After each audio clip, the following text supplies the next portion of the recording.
All right, so welcome to the Creatives Couch. Hey. This is our first guest, Shea Styles. Hey. How are you? What's up, my Virgo sister? What's up, Virgo sister? Okay. I'm good. How you doing? I'm doing good. Good. Birthday just went by. Right? Happy belated. 9/14, right? Okay, yep. Okay. And yours is on 9/9. 9/9. Yeah. Okay. Look So we about- like a perfect combination. Okay. Yes. Okay. So how I came to know Shea was from Ready to Love season 1 on OWN Network. Yes. And just having a brief conversation with you prior to us sitting down, you've been doing way more within that industry than what I've known. So we could start, well, let me backtrack. Let's start out with the icebreaker. Okay, so the first icebreaker game is called This or That. So I'm gonna ask you. You could get with this or you could get with that. Right. I'm gonna ask you what it is that you prefer over the others. So Okay. the first one is Jodeci or Boyz II Men. Girl, you already know it's Jodeci. Why? Jodeci was just like, I don't know. It was like, Boyz II Men was sweet, where Jodeci was like, grab you by the hair and smack you on the booty and kiss you in the mouth. Right. The aggressive. Yeah. The aggression. Yeah. Okay. All right. Sneakers or heels? Ooh, sneakers. Okay. And do you prefer to be rich and famous or rich and under the radar? Rich and under the radar. I do that. All right. Texting or phone calls? Gotta be a phone call. Because in that text message, however you feeling is how you gonna receive the message. Sometimes I gotta hear your voice. Right. I wanna feel the Exactly. energy. Yeah, especially with trying to get to know somebody. I don't know, this day and age, everybody wants to text to get to know I wanna somebody. know the tone. Yes. Yeah. Let me hear your voice. Let me feel your energy over the phone. All right, so let's start from the beginning. I didn't know you were from Michigan. Yes. So you're from Saginaw. Like, tell us about younger Shea. What were some of your goals and aspirations in your adolescence years? I just come from an entrepreneur background. My parents owned 7-Eleven. They had mini malls. Recently, my father just sold his Popeyes. My parents have had party halls and liquor stores convenience stores. Because if my mom hear me say liquor store, Right. she's gonna go off. But we've had so many different businesses. It's always been in me to have something of my own. Nice. Yeah. Okay. So like entrepreneurship was just in your lineage. Yes. Okay. Yep. That's And just awesome. pouring into other people because it requires team, family atmosphere to get everything structured and going. So I just watched my mom pour into other people and build this great empire that they have, her and my dad have. So it's just something a part of me. Yeah. What about your parents? You know, I got to touch on them. Oh, man. They've been married for how long? Ooh, 10 years before I was born. My mom was diagnosed with endometriosis. Oh, wow. She had half a fallopian tube. I am not supposed to be sitting here. So I'm the miracle baby. Yes.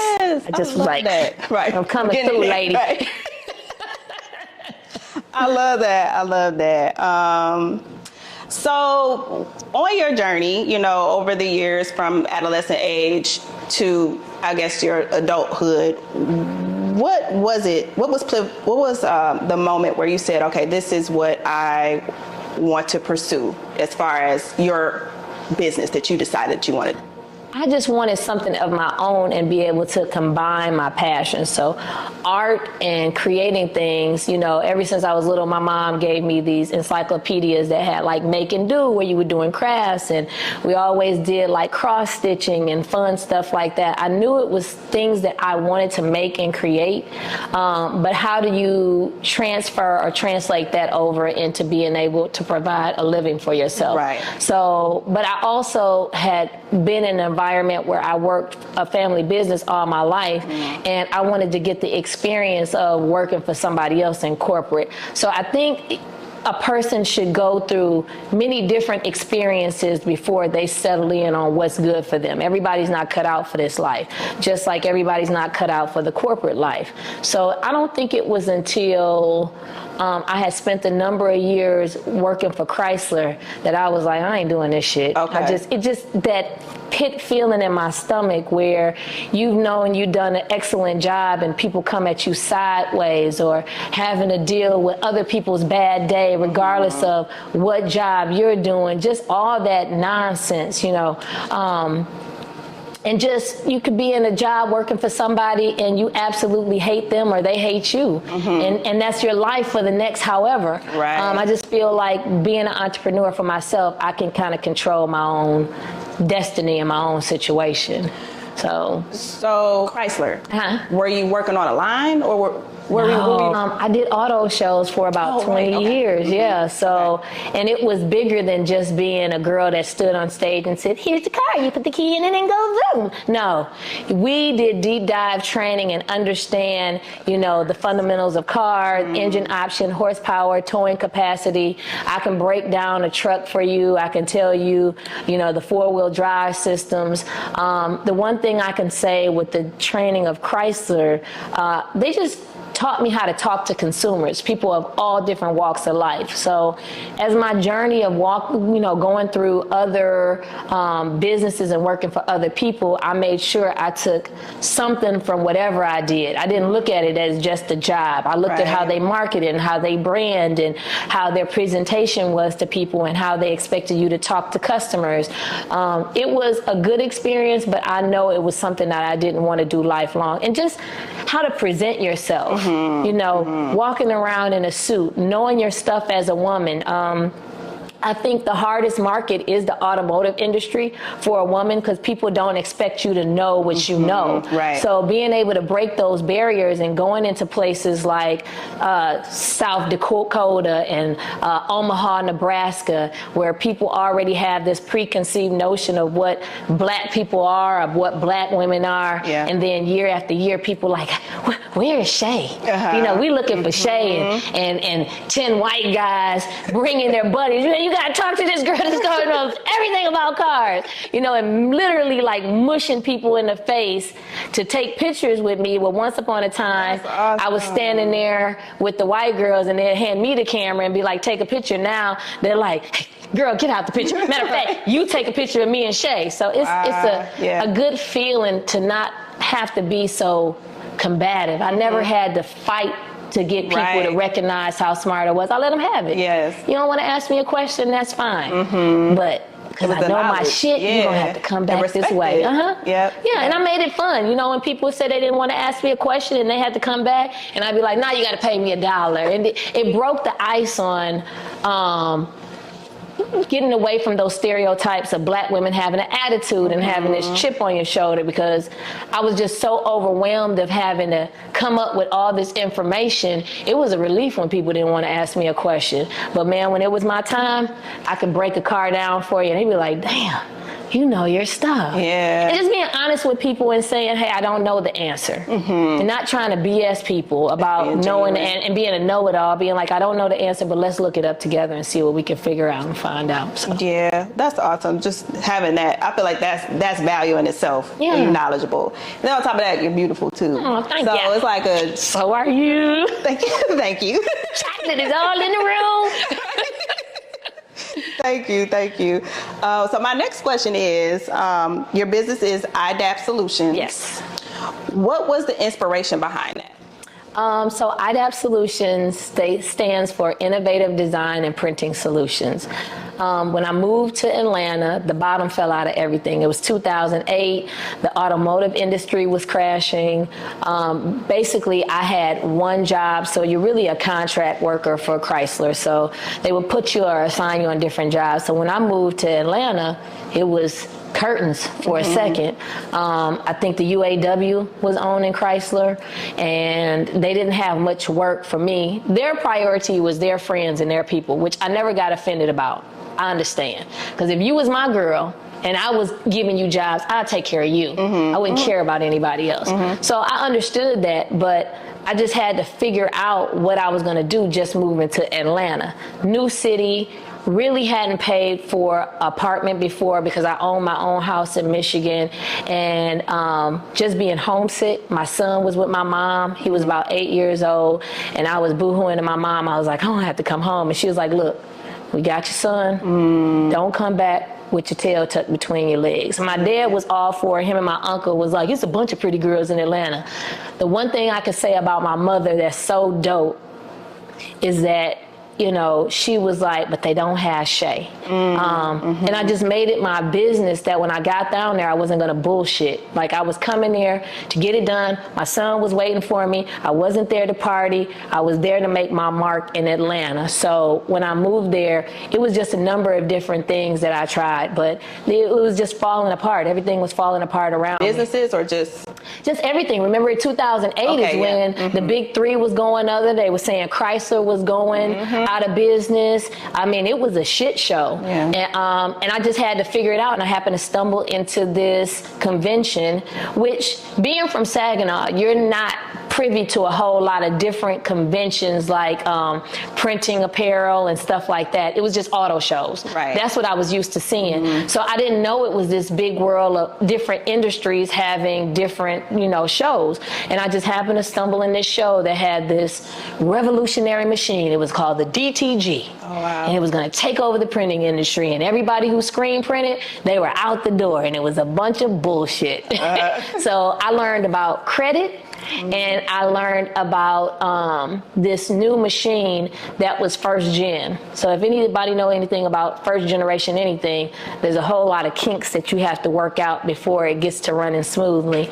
And that was my introduction to the printing world. But what it did is it got me a ticket to talking to people who was in the printing industry and was like, so you the big dummy that bought the machine. Oh, poor little Tink Tink. I was like, yeah, so what did I get now? You know, and they were so sweet to me, but everybody kind of embraced me, and that's how I got started. Yeah, okay. Well, that's awesome. So you had like people that were already in the industry to mentor you. But what Chrysler gave me was the ability to be able to start conversations with people without feeling awkward. You know? So I just started working for a company that was black owned called Kirby Pro in Atlanta, and they kind of headhunted me because I already had this experience of talking to people about cars, and they had these small brand activations for Lincoln Mercury. So, but that also got, outside of that, people seeing a woman talking about cars, they want to get in your business. And I just started having conversations about life outside of the cars with customers, and I met this lady named Gwen, or her wife, named Gwen Harvey, and she got me started in the industry in Atlanta. It's because of her I have a lot of contracts with, you know, city of Atlanta. It's because of Miss Gwen. Yep. Wow. Okay. That's, I guess, that village, you know, that you need to have. I feel like with any progression that you take on, you have to have a village. It's not just yourself. So I think that's awesome to have like someone to take you under the ring and not. You know, some people gatekeep, I guess. You know? I think you gotta get around people who are seasoned and a little bit older than you. And I think the plug-in for me is that they were so thrilled about this, you know, the young lady who in their eyes was a model, and I wanted to get my hand in some ink, but they didn't know my background was coming from convenience stores and stuff with my parents, so I was used to rolling up my sleeve and hard work. And so they were just like, what you doing? You should be marrying some football player or some athlete. And I was like, no, I want to know what y'all doing. And so it just wound up opening up this whole world of people who this was their industry. So yep, I got a good family. Love that. So my next question is, when did you gain that confidence in your business, and when did you like reach your peak in that? Girl, I done fumbled.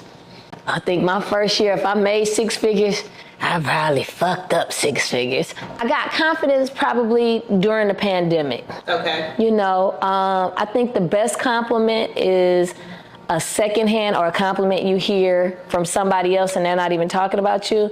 I think I got my confidence when I heard people saying, man, you do amazing work. It's one thing when your friends saying it to you, but when you sit back and realize that people have paid you tens of thousands of dollars and they're trusting you with their brand, and they have spent their hard-earned money on your product, and they're expecting you to come through.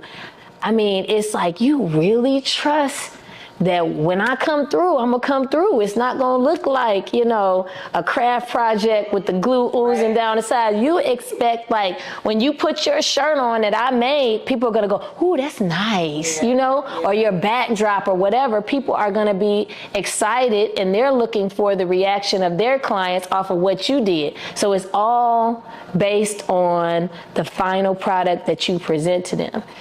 That's when I started realizing that, you know, I'm doing pretty good because people were coming back. Yeah. If people don't come back no more, you know you ain't doing a good job. It's something missing. Yeah. No, kudos to you for that. And what is your daily practice? Ooh, girl. Well, oh God. I don't sleep much. I wake up probably about sometimes 4 o'clock in the morning and try to make myself go back and at least get another hour. I make sure I let God know I'm very appreciative and thankful for where he's gotten me, and the people that I'm surrounded by and the lessons that I learned. And then my mind goes into what I'm supposed to be taking care of for the day. What we got lined up. I got a rundown list that I need to get to the girls in the office, whose stuff. So automatically, my mind is clicking about the things that I have to execute and produce and have ready. What's my deadlines? Who do I supposed to talk to? How I got to get this done? Mm-hmm. That's just, you know, and sometimes it's squirrel. Yeah. The days that you think easy be terrible, and the days that you be like, damn, this is gonna be a terrible day. And you be like, ooh, that wasn't so bad, I made it. So you're like, I know you're the CEO, but you have a team of people that help you out. Yeah. So you're really hands-on, I guess, on it. Yeah, okay. I have to be. Okay. I got a dope team. Mm-hmm. I got my son works for me. He does production. Oh, man, he's 23. Okay. He's such a good human being. Man, he's a good person. I got Miss Shirley. She's 77. Retired, came out the game. She used to work for one of my mentors, and then I snatched her up. I was like, I need you over here with me. And she does like the financials, and she works with my son side by side doing production. So Miss Shirley gets in there. She presses shirts. She does all kind of stuff. Sometimes if it ain't nothing to do, I'm like, Miss Shirley, you gonna rub the paint off the walls. I'm gonna find something to do if you paying me. So I just wound up putting her on my bookkeeping. Olivia used to work for promotions at V103, the radio station. And then during the pandemic, she got furloughed, so she wound up coming over there with me. That's a huge blessing because this girl is brilliant. So the fact, I call it charity, because she comes in and she makes sure everybody stays in line. Trinity, I just got her. She's 23. She used to work for Swirl Productions. So when the writer strike happened, I wound up snagging her up and making her a part of our tribe.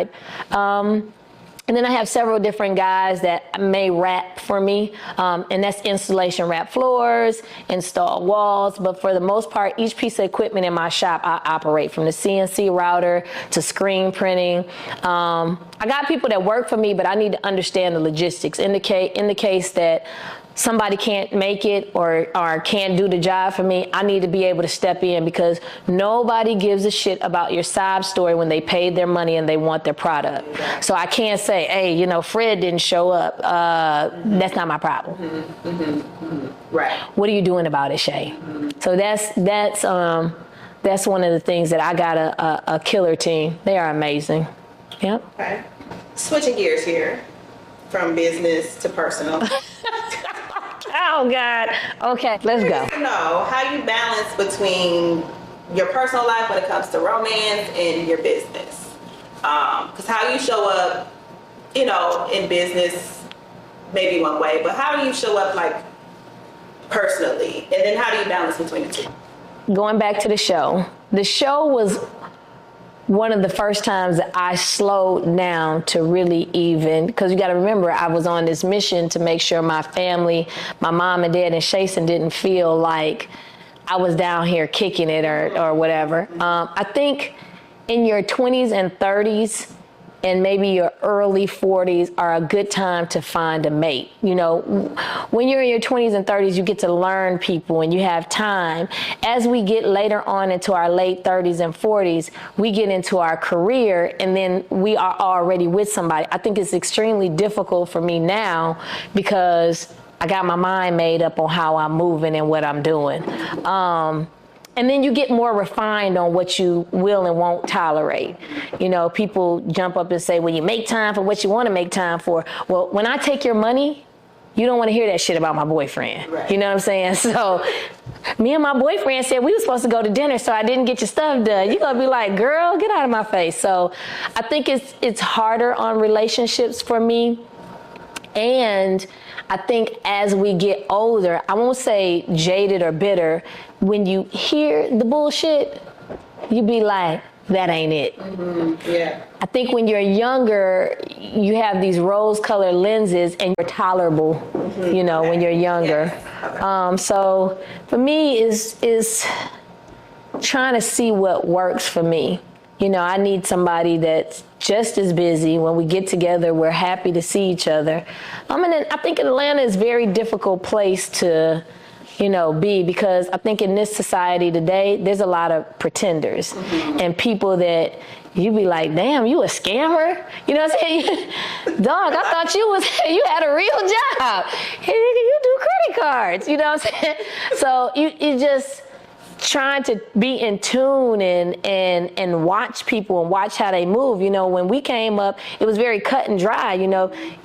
This guy work at GM. He go in, he work on first, second, and third shift. Or this dude hustle. Right. Not this dude is stealing out of people's purses and stuff. We knew who the robbers were. We knew who the stick-up people were. Yeah. We knew who the street dudes were. And we knew the dudes that went to work every day. Now, you be like, hey, did I leave my social security number laying anywhere? You be scared as hell. You know what I'm saying? You don't know what's going to happen. So, would I like? Yes, I would love to be in a relationship. I think I just got scary and very careful and cautious, and people say that I have a wall up, but I think if you are truly interested, you would take the time to pursue and get past that wall. Right. And it's not about the trinkets. I recently had a guy that was just overdoing the trinkets, and I said, you got to stop with the gifts because I need to see who you are. Exactly. The trinkets and gifts are nice, but I think it's kind of like a person that puts a whole lot of cologne on because they musty. Right. Like covering up something. you covering up something, and I got to see what it is. Distracting. Yeah. So yeah, we're gonna see.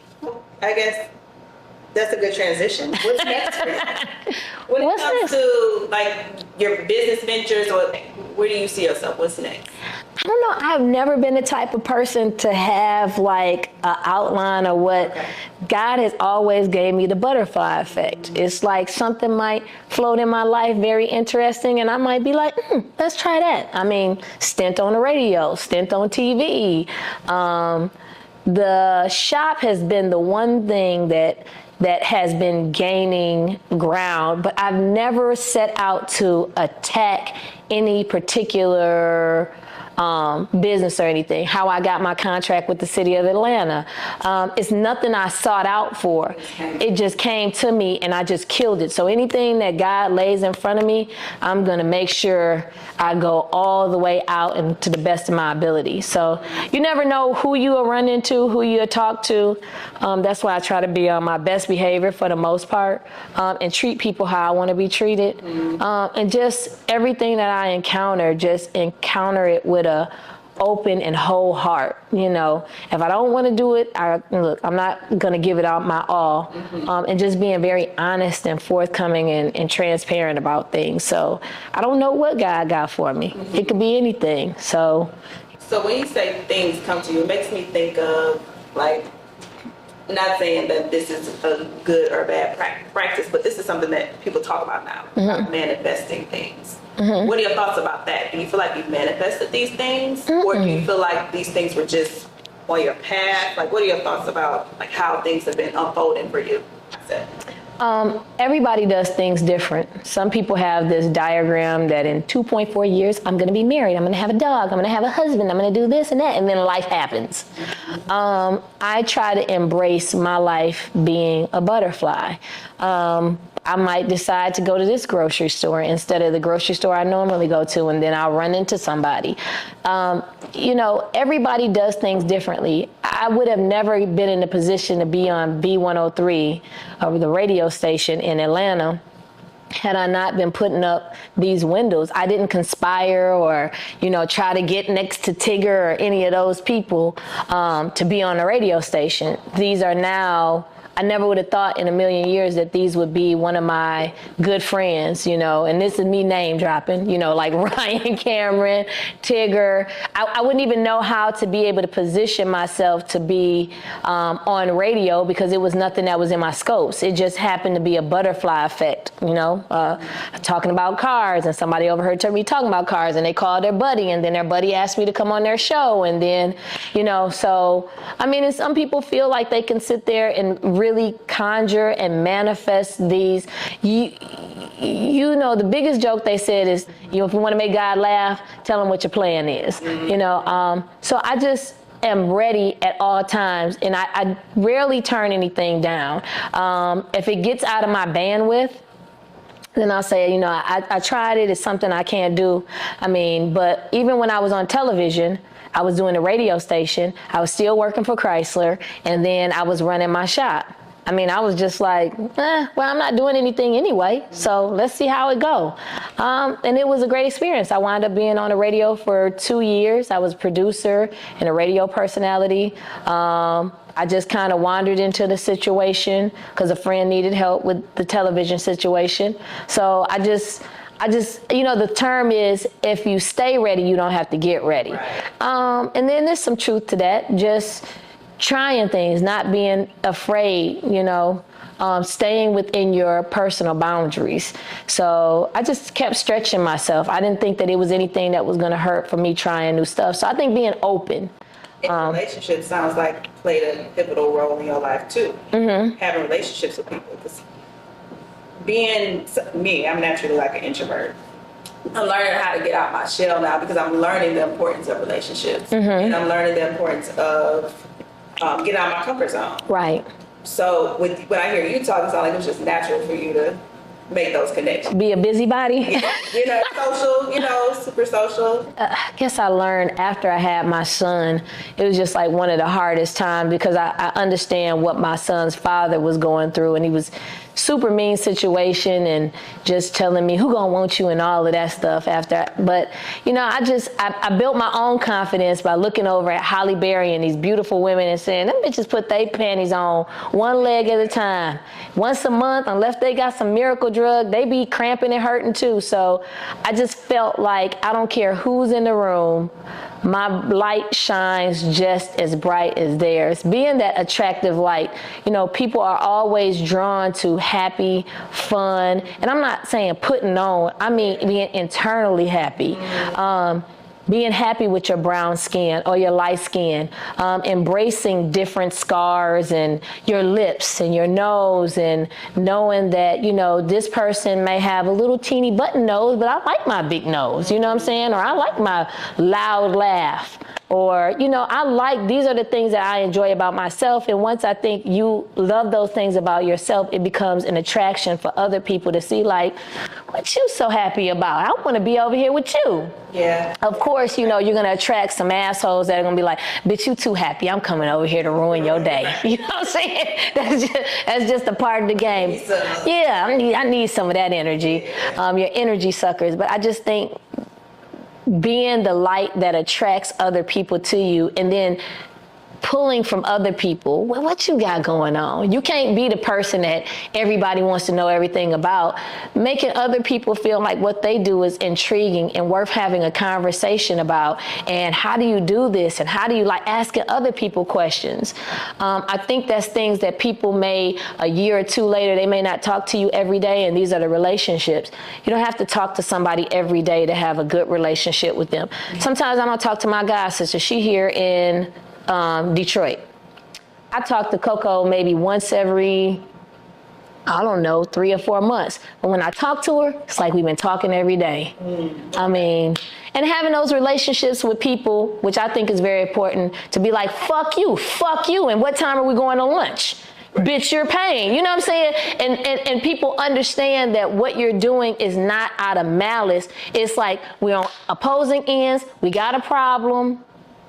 But I understand. You can stand on that point. I'm going to stand on this point, have a knockdown, drag out, and be like, we're going to get some cake later on. Bitch, you making tacos. You know what I'm saying? Not taking it personal. Yeah, and not taking it personal, and being able to stand on opposite ends without being like you want to, you know, hurt somebody or you want to end the relationships. You know, being understanding your boundaries. Like, this is my boundaries. You overstepped it. Let's not visit this again. Yeah. But I think those are important in relationships, like having those knockdown, drag out. I remember my mentor, he pissed me off one time. I said, when you come to this motherfucker in the morning, I'm taking my drill and I'm taking every piece of equipment apart. This shit all be in a pile. And he stopped. He was like, bitch, you crazy. I was like, you ain't seen crazy yet till you see your equipment in a pile in here. And then we laughed and went out to lunch, and I went on and did my own business. And to this day, Tim is a huge part of my life. You know, I have multiple mentors, so much in fact that they'll tell me, girl, you teaching me stuff. But man, just paying respect to those people who put me in the game, who, I mean, without Tim, Miss Gwen, Greg from Rap City Vinyl, all these people, they taught me how to feed myself, you know? And I'm forever grateful for that. That's awesome. Yeah. I'd rather hear it. How can people find you? You can find me in the you know, just like, you can find me on Instagram at Shea2Touch. That's my personal. Or you can find me on IDAP Solutions. That's IDAPSOLUTIONS. And either one of those, I mix my business with my personal. Anything I don't want you to know, it ain't gonna go on Instagram. So I handle things, yeah. Okay, so this is How Does It Feel? Now it's my turn to interview you. How does it feel getting through The first interview, yeah, it was good. Okay. I think you helped it too. You helped the experience. I don't know. It was good. You think you want to go on beyond this now? Yeah, we'll see. Okay. We'll see. I do have a couple other people that were on board of being interviewed, so we'll see like how this turns out. It's gonna turn out great. Okay. Right. I mean, you're destined for greatness. Thank you. I received that. Thank you. I just appreciate your energy. Like, Thank you. being willing to like, and I told you like, you're gonna be my first interview. Okay, let's do it. We Virgos. Right. But you know, some people like have these expectations. I want to set the tone. Like, this is my first go round. It might not be perfect. So I just appreciate you for taking out the time of your trip. Yes. To see me and to talk to me. You are my top things to do. It was my mom and dad, the wedding, and I gotta come see you. But I gotta say this before I think your beautiful face needs to be on camera. I feel like you're gonna tie into your audience by having you and people being able to relate and connect to you. Don't dismiss it. Okay. You gotta try a couple times. I think people need to see this beautiful face. I get it's behind the camera, but they need to bring in all that energy, man. Yes, yes, right there. Stash of chocolate. No, I'm just saying. I think you need to be in there. Yes. How else are people gonna connect with you? My intention is I just want the guests to have all the attention. You know what I mean? Okay, they will. And I don't want the show to be like a me show. It don't have to be a you show, but I think people need to connect with you. Who are you? Who am I supporting? Like, I hear your voice, but people need, You are just as good looking, and I keep harping on the good looking because I get your face, I get your energy, I get, I think people need to see more brown women. I think Detroit is not represented enough. We got all the girls in Atlanta and New York and LA. I think Detroit doesn't get the proper recognition that it needs to. And I think you are a great representation of what Detroit has to offer. And do not hide that. You're not taking anything away from your guests. You're enhancing and adding to. You better sell me. Okay. So I expect this is the only interview. And when I come back, it's going to be me and you because people want to see that energy that you have between, Oprah don't look like nothing, but her ass stay in the camera. You know what I'm saying? So I think people need to see that energy and that wordplay between you and the person you interviewing. You missing it, honey. You missing it. Okay. Thank you. I'll try it one time. Okay, and you ain't get all cute for nothing today. Come on now. But they need to see this. Because people are going to be asking, where did you get that shirt from? I love your necklace. Who did your hair and makeup? And that's a way to sell all that. Yeah. You're right. Mm-hmm. Normally I am. I'm pulling a you on you. Yeah. I'm telling you, I know that's what your job you do, and taking pictures of people and making them feel a certain way. Mm-hmm. But sitting next or across to somebody, Barbara Walters, Gayle King, all these different people, man. They're typically, and they don't take away from not one Whitney interview, not one Megan Thee Stallion interview. I get it. All right, well, okay. Come on, represent Detroit for me. All right, well, it's a wrap. Okay. We good to go. Did you have anything else you wanted to touch on? Okay. You're going to have a rap, like a rap word, or, you're going to have to have a logging out or a sign off or something. Right. Okay. Can we do that? Or you chop it up? Ooh. Whatever you know. Okay, well, thank you guys for tuning in to the Creatives Corner. We'll see you next week. And what's our host information? You can find me on IG at Brianna M. Williams. Thank you. Thank you, Brianna. I appreciate you. I said Creatives Corner. Did she say creative? Let me do it again. Okay. I think I said Creatives Corner. And make sure I'm your host. Okay. Well, thank you guys for tuning in. I'm your host, Brianna Williams with The Creatives Couch. Tune in next episode. You can find me on IG at Brianna M. Williams. Thank you. Hey. We're going to work on that end. You got to have something slick to say. Like, yeah.